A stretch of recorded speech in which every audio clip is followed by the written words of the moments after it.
एक बार की बात है, एक छोटे से गांव में रमेश नाम का एक युवक रहता था। वह बहुत ही मेहनती था और ईमानदार था, लेकिन उसकी जिंदगी में संघर्षों की कोई कमी नहीं थी। उसके परिवार की आर्थिक स्थिति अच्छी नहीं थी और उसे अपने परिवार की जिम्मेदारी उठानी पड़ती थी। उसने छोटी मोटी नौकरियां की, लेकिन कहीं भी उसे संतुष्टि नहीं मिली। रमेश को बचपन से चित्रकारी का बहुत शौक था।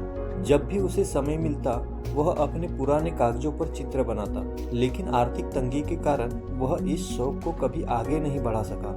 लोग अक्सर उसे कहते कि चित्रकारी से पेट नहीं भरता, कुछ काम धंधा देखो। लेकिन रमेश का दिल कहता कि एक दिन वह इस शौक को अपने जीवन में सफल बना सकता है। एक दिन रमेश के गांव में एक बड़ा मेला लगा। मेले में एक चित्रकला प्रतियोगिता का आयोजन किया गया था। रमेश ने सोचा कि उसके लिए एक अच्छा मौका है। उसने पूरी मेहनत और दिल से एक चित्र बनाया और प्रतियोगिता में भाग लिया। प्रतियोगिता में बहुत सारे प्रतिभाशाली कलाकार आए थे। रमेश के मन में डर था कि वह कहीं पिछड़ न जाए, लेकिन उसने खुद से कहा, मेरा काम है मेहनत करना, नतीजा जो भी हो मुझे अपने सपने का पीछा करना नहीं छोड़ना चाहिए। प्रतियोगिता के लिए रमेश ने अपना चित्र प्रस्तुत किया। जब परिणाम घोषित हुआ तो रमेश का नाम प्रथम स्थान पर आया। वह बहुत खुश हुआ क्योंकि उसने न केवल प्रतियोगिता जीती थी, बल्कि उसकी कला को पहचान भी मिली थी। उस दिन से रमेश ने ठान लिया कि वह अपने शौक को ही अपने जीवन का उद्देश्य बनाएगा। धीरे धीरे उसकी चित्रकारी की ख्याति दूर दूर तक फैलने लगी।